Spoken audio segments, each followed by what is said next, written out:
So we're in Mark, and last week we kind of sidelined to John the Baptist and Herod, and then immediately after the disciples went out 2 by 2 and did all these miracles and preached and healed and left their peace and probably left their like if their sins, if they repent, forgive their sins. If they don't, retain their sins and wipe the dust off your feet and all that stuff.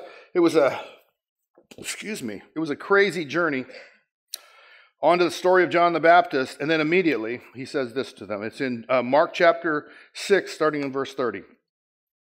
So the apostles gathered together with Jesus, and they reported to him all that they had done and taught. And he said to them, "Come away by yourselves to a secluded place and rest for a while." For there were many people coming and going, and they did not even have time to eat. They went away in a boat to a secluded place by themselves. The people saw them going, and many recognized them and ran there together on foot from all the cities and got there ahead of them. And when Jesus went ashore, he saw a large crowd, and he felt compassion for them because they were like sheep without a shepherd. And he began to teach them many things. When it was already quite late, his disciples came to him and said, "This place is desolate, and it's already quite late. And send them away so that they may go to the surrounding countryside and villages and buy themselves something to eat." But he answered them, "You give them something to eat." They said to him, "Shall we go and spend 200 denarii on bread and give them something to eat?" That's 200 days' wages. And he said to them, "How many loaves do you have? Go look." When they found out, they said, 5 and 2 fish. He commanded them all to sit down by groups on the grass. They sat down in groups of hundreds and fifties, and he took the 5 loaves and the 2 fish, and looking up towards heaven, he blessed the food and broke the loaves, and kept giving them to the disciples to set before them. And he divided them up, the 2 fish among them all. They all ate and were satisfied. They picked up 12 baskets of the broken pieces and also the fish. There were 5,000 men who ate the loaves. And this is a crazy story because it's always when he fed the 5,000, but if any women went with them and any children were there, they're not counted in the 5,000. So it's more. It could be 7,500 if half of them brought women and any children. It could be way more than that. It could be as many as 12,000 humans. It just depends. We have no idea because they didn't count women and children. They only counted men. So they talking about all they've done. They're talking about this journey they've all been on, walking through towns, staying in strangers' houses, preaching the gospel, delivering, healing. And it's not the same for them as it is for us. It's like they have disease, and they don't, there's just many things to do. The work of the ministry is exhausting, and maybe that chosen video has it right when they really highlight the fact that he starts praying for them in the morning, and it's middle of the night and even maybe morning of the next day when he finally stops praying for individuals because there's so many, right? And he says to them, "Come with me, let's go to a secluded place for rest. Let's go rest." And the crowds heard of it and saw them leaving and raced ahead of them and came from everywhere to try to get where they're going. Like, "We're not leaving you alone." And so Jesus says, "Let's go rest." This is commonly talked about. And so I think rest is a really important subject. If Jesus says to his disciples, after you've laid out your life and given your life away in ministry, let's go rest. Let's go to a secluded place and rest. Well, this secluded place ends up with 5,000 men and who knows how many others. That's your secluded place. You have to come to the conclusion that Jesus didn't know this was going to happen, or the conclusion that he did. You have choices. Did he know or didn't he? Well, I think he did. And he took him to this place to rest. And one of the very first things that happens, it says, you give them something to eat. They want something to eat. You give them something to eat. Oh, wait a minute. We're on vacation. I've actually written people to ask them questions like, "Do you know where that generator is?" "Hey, I'm on vacation." "You can't answer a question about a generator because you're on vacation?" "Okay, we'll find it." It's like there's this, we have this entitlement to, if we're going to go rest, there shouldn't be anything to do with anything. Like people's like, "I got to turn off my phone so that I don't help you Because you don't get help if I'm going away to rest. You don't get what I know. You are now divorced from everything I know. You don't get what I can do because I'm on vacation. Because I'm rest, because Jesus commanded it. But what's funny about this story is Jesus said, come away with me and rest. So I want to know, what is this rest? You know that the word Sabbath means rest, right? And so God commands in the 10 Commandments, keep holy the Sabbath. All through the Old Testament, they were honor bound to keep the Sabbath. I mean, all the way until the religious leaders created 11 volumes of rules and regulations of what it means to keep holy the Sabbath. It became so exhausting to keep the Sabbath. The amount of work it took to do nothing on the Sabbath, preparing for the Sabbath, was so counterproductive to the word rest. Sabbath means rest. The Lord's Sabbath means the Lord's rest. He created for 7 days, and on the seventh day, he rested. Many believe his rest was part of creation. He programmed into creation rest. Well, how do you get rest? This is a rest. The rest of Sabbath is a complete cessation. The rest, he says, let's go away together to a secluded place. The rest is a completely different word. It's simply it's refreshing, rejuvenation. I've thought about that an awful lot because most of my life I was a man who ran. I run. I go. I drive to the end of my day. And then I fall down. But then my problem was I started having babies. I married a woman.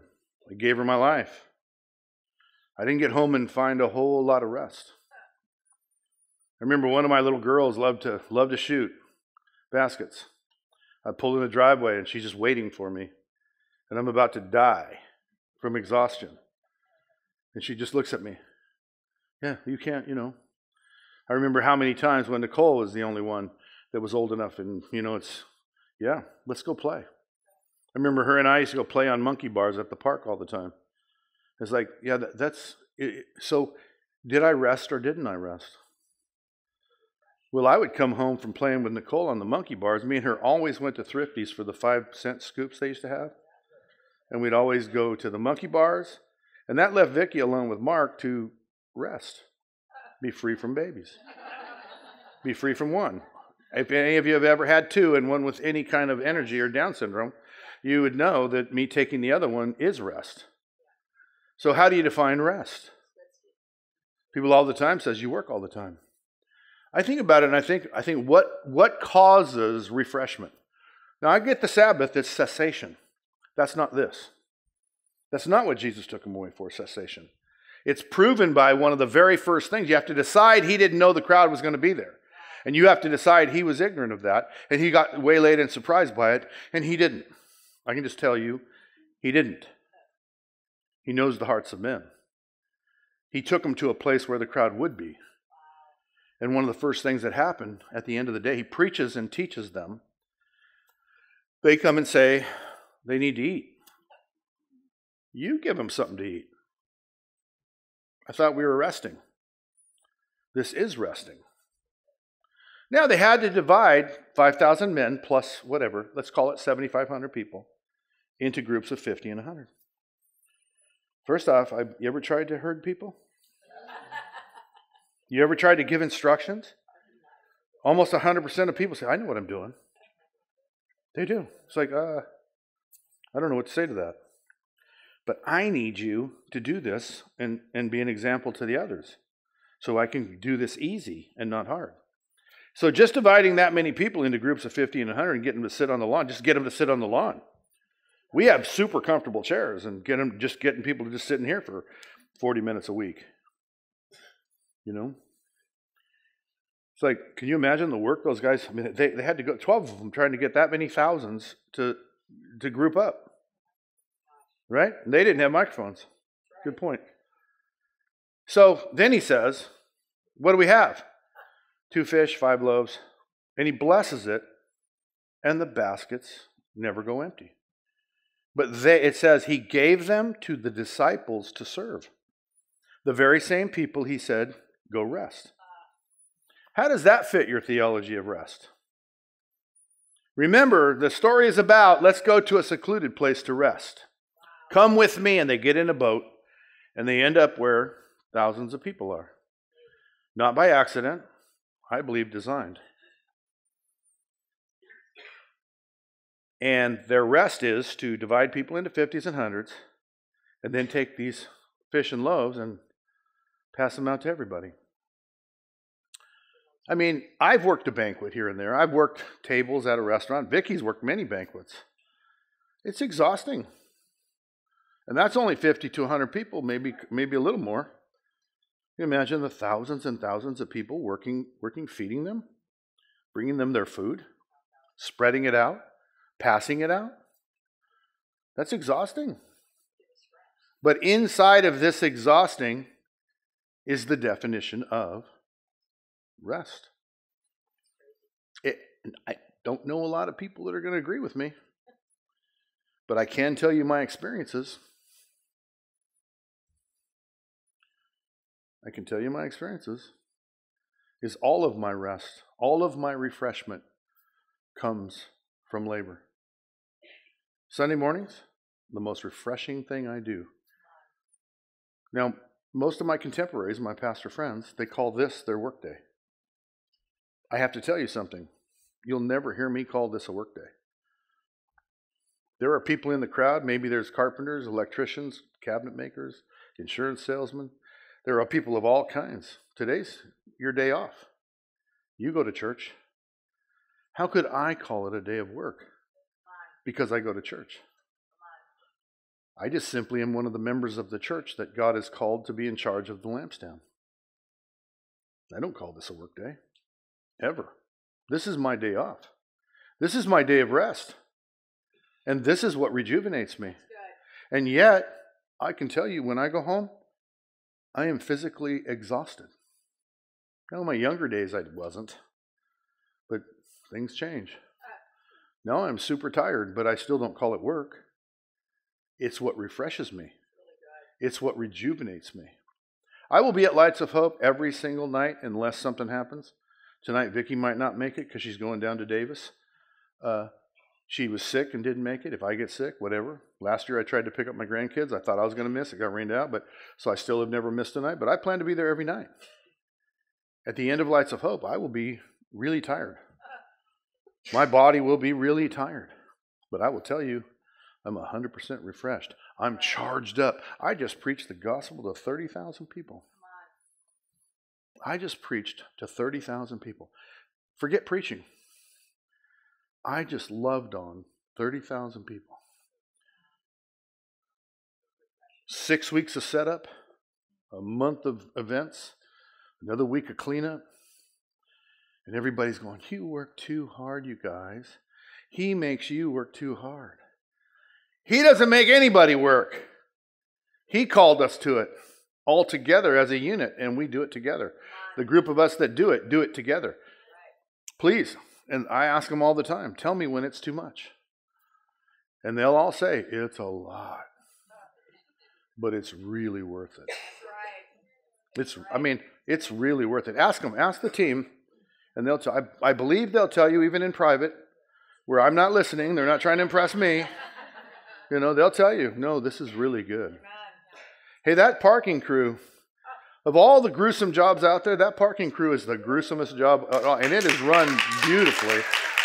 And I mean, people will ride on the line and complain about the parking. Man, those people would complain about anything. We used to say, when we were kids, it was a saying, you'd complain if you were hung with a new rope. I was like, yeah, I probably would. But don't you remember that saying? Who remembers that saying? Come on. That was all over the place. And it was so weird because of course I'd complain. I was hung. But it's a thing. It was like you complain about everything. And some people will. But I'm going to tell you that those guys are heroes. And that they don't get to be over on the lawn seeing all the good stuff. They don't get to hear all the testimonies. But they do get to know they're serving Jesus. And 30,000 people got blessed. Jesus told us to love our community, and we said, how can we make that love look like something? Our efforts, our service. These guys are told, let's go rest. I'm literally telling my team, let's go rest. Let's go serve Jesus. Let's just go to the mountain of the Lord and see what's possible for them that believe that he can give us rest. Now, how is working every night after working all day, go out there and work all night, how is that rest? Well, I've got the news for you. There's this age-old battle in the Christian church about the Sabbath. The word Sabbath simply means rest, but it means cessation, rest from cessation. We don't honor the Sabbath. Cessate, stop, cease to move. Don't work, don't labor, don't exert yourself. The total lack of exertion is called the Sabbath. Well, the Bible is real clear that when the Messiah comes, he will be our rest. Using the same term, he will be our rest. Different word than what he said to the disciples. That's the Sabbath. Now, Paul the Apostle, this fight's been going on since as soon as Jesus, he lifted into heaven and the fight began about you Christians aren't honoring the Sabbath. This is an interesting fact. You can take it. There's 10 commandments in Moses. 9 of them are repeated in the Old Testament. In the New Testament. In the New Testament. The only one not repeated is keep holy the Sabbath. Yeah. Paul said, when the fight was going on, Paul said, when it comes to Sabbaths and celebrations, we Gentile Christians do not have any of these customs. Now, that's in the Bible. Peter said he struggled greatly. I'm a Jewish man all my life. I can't help but practice these things. Well, when he was with the Gentiles, he agreed with it, what Paul was saying. But when the Jewish Christians from Jerusalem showed up, he separated himself to not be unclean and separated himself to the Sabbath. And Paul rebuked him. Paul was the highest educated of them all. And he was the one that rebuked Peter and said, you're a hypocrite. And Paul said to the Gentile Christians, we don't have Sabbaths. We don't sell. And then he went on to say why. Because Jesus is our rest. And so Jesus says to these men, let's go rest. Okay, we're going to feed 5,000 men and their families. And that's going to be our rest. Just go out and frame a house and then tell me you're not tired. Where do you get your refreshment? I get my rest from the accomplishments and the satisfactions that my job does. I love it if someone's even lived in my house, a house I built for 20 years, and they come to praise me for it. It gives me rest. I'm rejuvenated. I'm refreshed. I'm ready to go. Puts a bounce in my step. And I did the labor 20 years ago. You follow what I'm saying to you? And here we are in a season, and you probably know I get a lot of guff over how hard we work. Almost none of it from my team, always outsiders trying to just share their opinion in a negative way, though, and trying to say this. And I think it's really clear. Wow. But here's the thing. Whether this is clear to you or not, or you agree with me or not, you can know for positive, this is what I truly believe. And I wouldn't do anything that I don't believe. And I don't believe anything I didn't get from here, from the Bible. We might disagree on what comes out of it, but people are always arguing for their own life. Well, I need my space. I need my time. I need my whatever they need. And I always try to tell them, I don't. Because my space doesn't belong to me anymore. My time doesn't belong to me anymore. It belongs to him. And he says, come away and rest with me. And I know for a fact from reading this, that might mean building houses in Mexico, where I come home tireder than I left, physically, but so rejuvenated and so refreshed that I gave my life away. You know the promises of God, that there's 100-fold return on everything I give. Money, time, energy.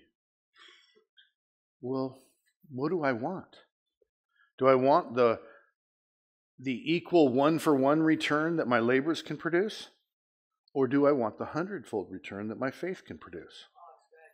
So I work all day for a few dollars to pay for the bills. Those few dollars aren't going to make it until I give them away. And then I get the 100-fold return and live like unbelievably. Hard to believe. My efforts are, I mean, if I'm more talented than you, my efforts are going to have a better return. But nonetheless, they're going to be 1-to-1. Yours are going to be 1-to-1. If you're better than me, let's say you're smarter with money, you're going to have a better return. But it's still going to be just what you can do. Why wouldn't I want the 100-fold return he promises? The blessing he promises. These guys have just healed the sick, commanded demons, preached the truth, the gospel, seen miracles, seen the mighty hand of God working through them. They're probably exhausted physically. And he says, come away with me. Where they go and they feed 5,000 people, loaves and fishes. Command the crowds. Nothing's more exhausting than trying to command the crowd. Trust me on that one. You following what I'm saying? Yeah. It's crazy. This is insane. That your rest comes from serving him. He's my rest. And he lives inside of me. Let me show you how hard it is for me to connect with him. You ready? Pay attention. Just like that. Just like that. That's where my rest comes from. That connection between me and him. That's how hard it is for me. That's how easy it can be for you. If you'll begin to believe that he is your rest. That I could work all day. My only regret in my life is that I don't have more to give him. And many messages are trying to get me to believe that I can slow down and stop.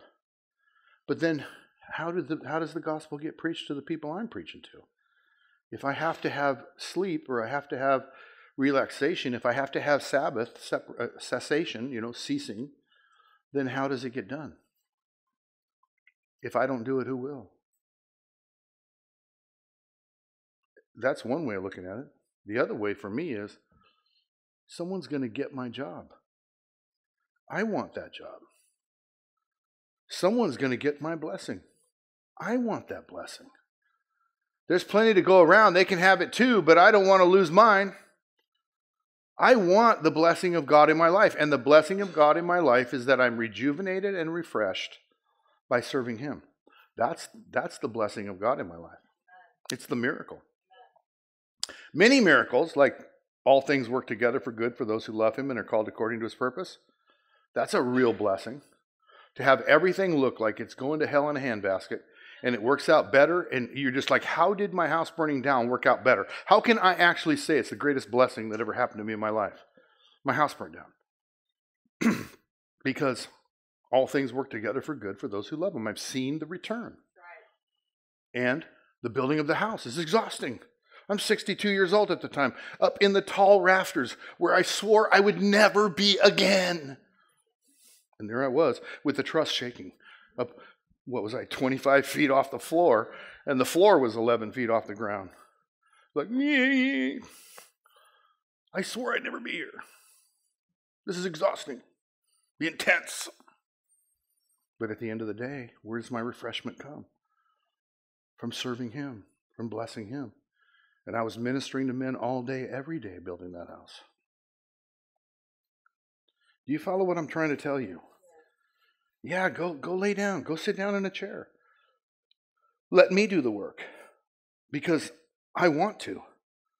I want to receive the return. I do.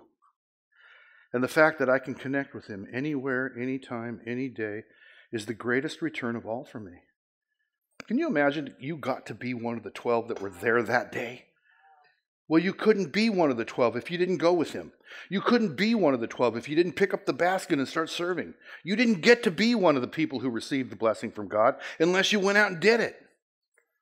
Are you following what I'm saying? My Christianity doesn't provide much. Well, but what do you give? What do you do? We're not saved by doing. We are too. We're saved by him doing. And then he says, I have to believe, and my belief has to look like something. He says, I have to love, and my love has to look like something. He said, I have to lay down my life. Well, that's a work. I have to give. I have to turn the other cheek. Can you imagine? Have you ever been slapped? Turn the other cheek for another one? That's not works. Go the extra mile? Well, that extra mile wasn't free. It was labor. You follow me? Give to any man that asks. Come on, man. That cost me something. What do I get? What do I get?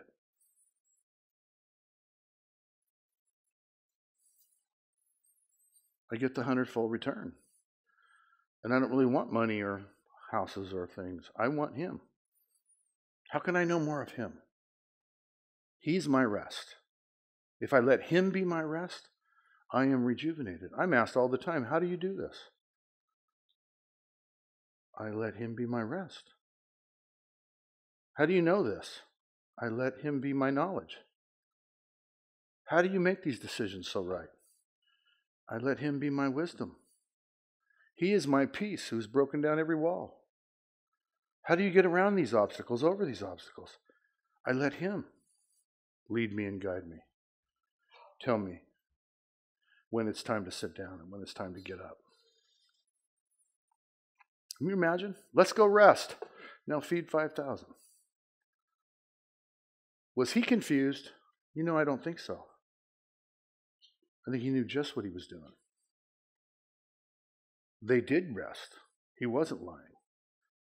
They were rejuvenated by this incredible miracle where 5,000 people ate from 2 fish and 5 loaves.